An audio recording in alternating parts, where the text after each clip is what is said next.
Welcome to the Point. Over the past 2 weeks, Governor Whitmer has delivered her State of the State address and rolled out her budget proposal for the new fiscal year beginning in October. The nearly $81 billion spending plan delivered Wednesday reflected support for many of the priorities that the governor outlined in her earlier speech to the legislature. Last week on our show, Democratic State Senator Sean McCann talked about his view of the governor's plans for the state, and as an appropriator, he talked about his approach to funding those plans. This week, a completely different take from the Republican state senator who is leader of the minority in the upper chamber. Senator Eric Nesbitt questions the source of funding for some projects and, in general, the direction that the governor and Democrats are taking the state. Senator, when I booked this, I wanted to talk to you about your reaction to the State of the State. You and I talked a little bit on that day about your reaction, and we'll still do that, but because we were now fast forward 2 weeks, we also know how the governor has proposed to pay for some of that wish list that she laid out. So first, let's go back to State of the State. In the State of the State, she had 2 or 3 pretty major issues, one of which was accelerating her pre-K program that would include many more children that would be eligible under that, 2 years of community college. She also had a housing plan. I want to talk about that a little bit. And she talked about some other economic investments. Let's start with pre-K. That in and of itself, if I understand this, and please correct me if I'm wrong because this budget's pretty fresh, according to the governor and her budget director, would be paid for out of about $604 million fund that they say is created because they have paid down on the retirees fund in the state. And so that money, they say, $600+ million is ongoing. So it would pay for things like the universal pre-K, it would pay for school lunch, school breakfast, that type of thing, and other programs that they want to do. First of all, talk about the idea of pre-K for everybody and the governor's proposal to fund it. And budgets are about priorities at the end of the day, and under Republican legislature and Governor Snyder, we increased the availability of Great Start Readiness Program, which is the pre-K program for folks that are up to 300% of the poverty level. You're talking a family of 4 making about $70,000, $80,000 a year would be able to have access to pre-K currently. What the governor's proposing is saying anybody, millionaires, billionaires, have free access to this, and it's as long as they go to certain, government-run schools.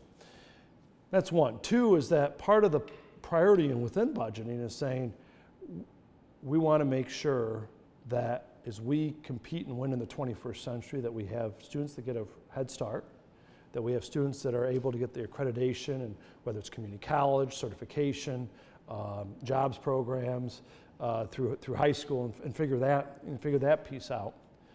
But what she doesn't talk about is the failing that is happening in our public school system right now in K through 12. And some of this stems, one, from the COVID shutdowns, the lockdowns, where she shut down K through 12 schools throughout the state, refused to let them open up, kept them shut down longer than anybody else in the nation. And a Harvard, Stanford study just came out just last week saying that on average, Michigan students, every Michigan student in the state of Michigan lost half a grade level over the last 5 years. That's appalling. Her own population commission report in December, Governor Whitmer's population commission report that she commissioned because we're losing population again. We were gaining it under Governor Snyder, we're losing it now, is saying, saying that the state house, we're on fire. We're losing population, we're losing income, and we need to do a better job educating our students. And so you look at it, the statistics here in Michigan, was it 43rd in reading nationally? We have one of the worst dropout rates in the nation.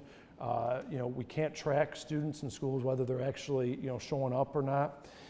And then they spent last year, Governor Whitmer spent last year repealing some of these accountability measures, saying by 3rd grade you need to be able to read, saying that some of, for teacher performance, you got to look at student growth, accountability in the school buildings, like, having higher expectations.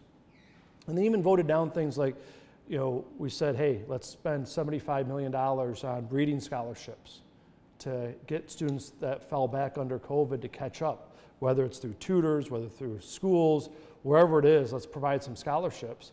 And instead, the Senate Democrats and Governor Whitmer says we're going to spend that money on electric vehicle school buses in Michigan instead of providing reading services for our students. And so we have a broken K-12 system. How do we improve accountability, increase choice? That's why Senate Republicans introduced a plan the other week that would do just that. And it's more than just money. It's about accountability and providing that empowerment and choice. The governor proposes to pay for this because, again, we started off last year with a $9 billion surplus. Governor Whitmer and the Senate and House Democrats blasted through that number. And if it wasn't for the Whitmer's income tax increase at the first of the year, $700 million income tax increase, there'd already be a $200 million deficit ongoing deficit of the state. And so what the governor's doing is, instead of paying down long-term pension debt, which teachers are going to depend on when they retire, she's saying, let's take $670 million out of these payments on pension debt, and let's go ahead and spend it today. It kind of reminds me of, you remember Popeye, that Wimpy in Popeye? I'll gladly take a burger today and pay you next Tuesday. Right. And that's what she's saying. We'll let the next governor, the next legislature figure out how to pay for it, but we're going to leave our children and grandchildren with a higher debt because of a decision like that. So when that question was posed and I asked the governor and budget director if that $600+ million was an ongoing savings, they said they believed that it was. So you're saying you have a fundamental difference. It's not. It's not a savings, because one is that the liability in the state of Michigan for the teacher pension fund is $35 billion. $35 billion. We've paid that down quite a bit over the last 10 years, and we're on course, if we continue making these payments, to have no debt in the next 15 years in the state of Michigan. Can you imagine what that opens up for our children and grandchildren to be able to invest in our schools, education, our buildings, our infrastructure, if we can eliminate the debt here in the state of Michigan? And so instead, because the governor, after she introduced her 45-cent per gallon gas tax increase 5 years ago, and it went nowhere, and she introduced higher taxes for small businesses, and it went nowhere, then now she's trying to figure out, how do you get the money to dish out? And so what she's doing is stealing from the teacher pension retirement fund that we are constitutionally obligated to pay for, and she's hoping some future legislature, some future governor will have to increase taxes to pay for this. And so she's taken a playbook out of Illinois or New Jersey or Connecticut with horrible pension systems, because Republicans have taken a real lead on paying down long-term liability under Governor Snyder. And right now, this governor, we have more debt on bonded debt, and we have more pension debt over the last 4 years. And so she's just not being honest with reporters and with the people in Michigan. And even the Detroit Free Press, which is considered a bit more of a left-of-center newspaper, had a story this last week talking about how it's kind of like if you had started off, you're counting all your mortgage payments, and yet it doesn't actually decrease the amount that you're paying on the mortgage. And that's what she's saying, is like, I'm just pumping money into it, but it's not actually decreasing the debt. Let me, for a minute, go back to what you were talking about when you talk about a broken K-12 system. And let me be a devil's advocate here for a moment. If you invest in pre-K for a larger group of students, wouldn't it follow, or couldn't it follow, that some of the very ills that you described, third grade reading levels and other things, could be addressed because children would be taught earlier and become learners earlier, and couldn't that have a positive outcome? Oh, absolutely. That's why I've supported an increase in Great Start readiness, and that's why I've supported pre-K programs, is to those that want to get that head start can get it. At the end of the day, what the governor is doing is taking, is instead of a means tested program, we're making sure that you have working families that have access to this, that she's just opening it up. She uses this term free all the time, which is taxpayer funded. But she's saying, hey, if you're a millionaire or a billionaire, we want to make it free for you too. And so let's have that discussion of what quality pre-K looks like, kindergarten, K through 12. But they spent the last year repealing a lot of these accountability measures, and then you're taking away and then you're not allowing choice to happen to these families. And I think that's the biggest empowerment at the end of the day, is how do you provide choice to families and figure out what's the best education that fits the students and their children. And I think that's, as you look at going forward and you look at other states that have continued to improve their rankings, improve their reading scores, it's states that have expanded accountability in the public school and making sure that they empower parents to make choice for their children. You're not liable to negotiate legislation with me, but if that pre-K came with means testing, would it be more attractive to you? It already is. It already exists under that. So the governor's just trying to do a public relations campaign and saying, we're going to allow families making $1 million a year to have free access to it instead of just working class families. And so her whole point, and the same with her point on community colleges, there is access and scholarships that were passed over the last years to make sure that those without means are able to have access to that.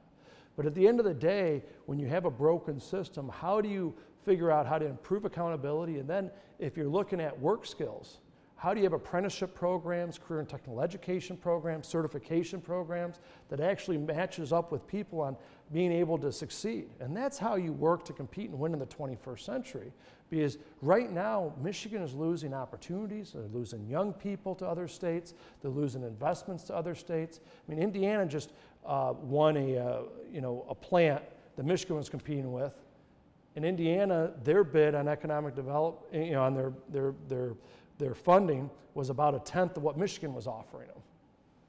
So there's a fundamental issue on Michigan in terms of our regulatory structure, our tax structure, our labor structure. How do we work to compete and win to make sure we have those jobs of the 21st century? And I'm willing to work with anybody on that. Let's get to work. There's some big problems in Michigan, big problems.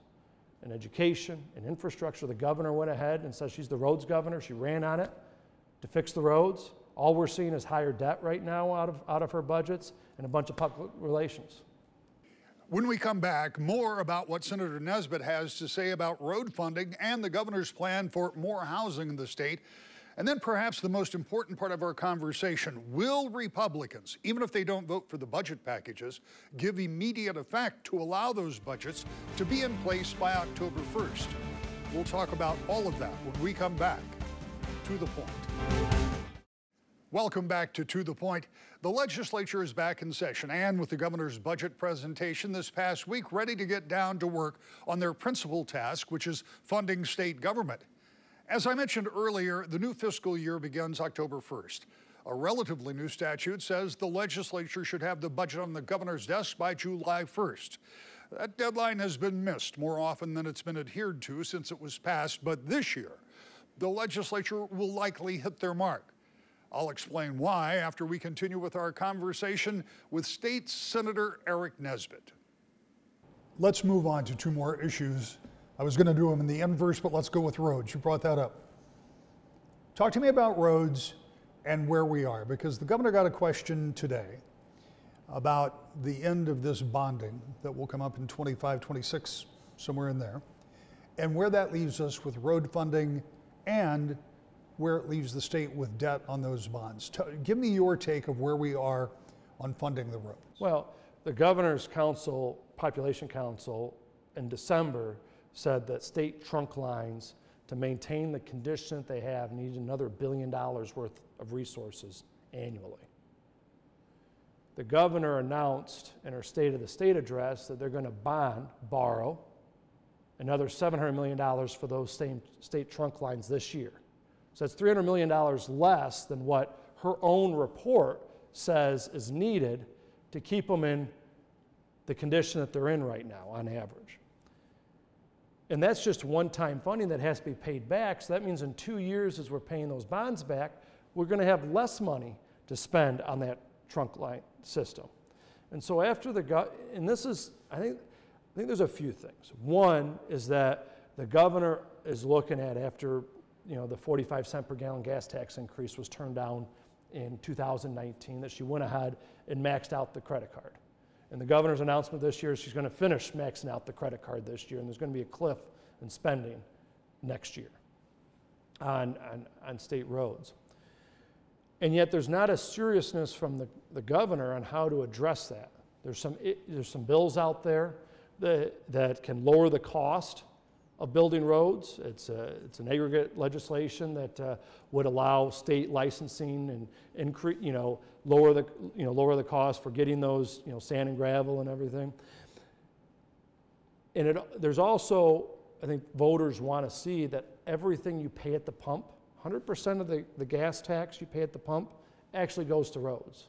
There's $1 billion that you pay at the pump in taxes that doesn't go to roads. And I think to create a trust with the people in Michigan, with drivers in Michigan, is having that security of saying 100% of the dollars you pay at the pump should go to roads and bridges and fixing those roads. And that includes the sales tax? Yes. Okay. And Michigan's there's only a handful of states that have a sales tax on gasoline and diesel. And so this is something where, as you look at going forward, I think that's a trust factor that needs to be brought up. Well, when you look at roads going forward, that gas tax is likely not going to do it, even if you got the whole thing. Well, I mean, it's going to be a diminishing tax. I mean, you have this whole push, this Biden and Whitmer push for electric vehicles. They want to ban gas vehicles here in the state of Michigan, around the nation. So you have this whole, religious belief on like trying to ban any fossil fuels, natural gas, and they passed a Green New Deal last year that would effectively ban natural gas over the next 15 years. And it would also gobble up about 350,000 acres of farmland and industrialize that farmland with solar and windmills. And so that's one of those areas, is that what you're seeing in terms of the governor's economic development plan, and with President Biden's whole subsidies, is tens of billions of dollars are being spent on these electric vehicle plants that there's not a demand for.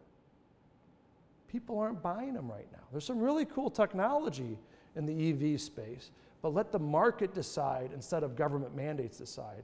And what you see from Democrat governors and legislatures across the nation is an actual ban on gas cars. You see that in California, you see that in Virginia. Connecticut's actually trying to take a step back from this. And this is something where I'm concerned that over the next few years, if you continue to have a Democrat legislature and a Democrat governor, that they're going to get to that part. And what does that mean with jobs here in Michigan? It's going to be a negative. One other subject that the governor talked about in her State of the State, and I'm still a little unclear about the funding mechanism behind this, but she talked about the need for housing, and I have to believe that you, along with all of your colleagues, would agree that there is a need, and it's not just Michigan, by the way. The need for housing is becoming acute. The cost is prohibitive almost every place. And the governor talks about putting $1.4 billion towards beginning the process of getting new housing. First of all, are you clear about the funding of that mechanism? And what would a program like that do from your perspective? So one, there wasn't a $1.4 billion line item in the budget she introduced this last week. So that's the first thing, is like, where's she getting that number from? The second thing is that a lot of the cost with housing has to, a lot of the increase in cost beyond the construction, the people, is what kind of regulations, zoning, permitting, licensing requirements that increases the cost of housing, along with trying to figure out what does mixed use development, or having different forms of housing instead of just a one size fit all area. And so there's areas that I think on either the legislative side or on the local area that can provide better flexibility for developers, home builders, to make sure that they can build some more affordable housing. What I hear from folks trying to build houses is that there's impediment after impediment after impediment by either state or local departments trying to prevent them from building affordable housing. That's one. Two is that $1.4 billion to build 10,000 houses, that's $140,000 a piece. I don't know where you're finding $140,000 homes right now. Even multifamily homes, apartment complexes are costing $200,000, $250,000 a piece. So the best way to fix this is to actually incentivize the private sector, is to allow the private sector to invest and grow, and to allow them to actually invest in housing. And I think reform some of our zoning and planning requirements and how people get hooked up to utilities, and what kind of density that they're allowed to do in infilling on some of these urban areas. How do you try to streamline some of that? It's interesting, Florida's, which is a high growth state, I mean, Florida's added the population of Michigan over the last 30 years. They've added 10 million people to the state of Florida over the last 30 years. And they've had to deal with, definite housing boom, and they've had to look at ways of creating different licensing and regulatory structures to incentivize the private sector to do it. It's not going to be money from the government that's going to solve it. What's going to solve it is Michigan's entrepreneurs and private sector in terms of investing and growing the number of houses we have. Finally, this is just the first salvo in what's going to happen in the budget negotiations, but the fact remains that Democrats have or likely will have the majority in both the House and Senate as they move through this process, just like they did last year. Last year, there was some support among Republicans, but at the end of the day, what Republicans did do in the Senate was provide enough votes for an immediate effect on all of these budgets, so there wasn't some budget crisis. Are we going to be looking in a mirror again and seeing Republicans object to many, if not all of these budgets, but still at the end of the day, offer up those votes to keep the state running? I hope we can get there. I mean, Governor Whitmer, when she was minority leader in the state Senate, in my position 12 years ago, she voted against immediate effect every time, even though she tried to sell people in a different way. And so at the end of the day, we have a constitutional requirement to pass a balanced budget, right? However, what the governor presented this year, she blasted through a $9 billion surplus, and her budget that she introduced would only have $7 million left in funding. $9 billion to $7 million. That's a huge difference in terms of the amount of money available. And then things such as raiding the teacher pension fund, that's a no-go for us. That's something where I don't quite understand why the governor would want to raid the teacher pension fund to spend the money today. And I'm also looking at what's an actual roads plan. Where's the governor's roads plan to invest in our roads? Last year you saw him pass a bill that would increase the cost of roads 10 to 20%. It was a union giveaway that they did. And so let's look at ways to actually lower the cost and look at ways to make sure we have the appropriate funding and prioritizing our infrastructure and roads and bridges. And so those are some of the areas I want to look at. And the Governor Whitmer is building this budget on the $700 million income tax increase, a tax increase on all small businesses and working families here in the state of Michigan that went into effect January 1st of this year, that's still going to the courts. And I think the law is fairly clear that we're supposed to keep this income tax cut, this $700 million income tax cut that happened last year that increased at the beginning of this year. And so these are just a few of the priorities I'm going to be looking at. But I think there needs to be a more in-depth look at the transparency that happens in the budget process and try to provide an opportunity for folks, legislators, to actually read the budget before they vote on it. And that's something where I think Lansing's got a little off the rails on that. But let's make sure it's long-term, sustainable, it's balanced, that we're investing in our priorities such as public safety, infrastructure, and education. And let's make sure that it's long-term sustainable at the end of the day. With an election for every House seat and the balance of power up for grabs in the chamber, lawmakers will be anxious to get back to their districts to campaign in an important election year. That means they'll want those budgets done on time, and it makes it more than likely that both parties will want to complete the budgets by July 1st. Back with a final thought next. To the Point. That's all the time we have for this program. We'll see you next week.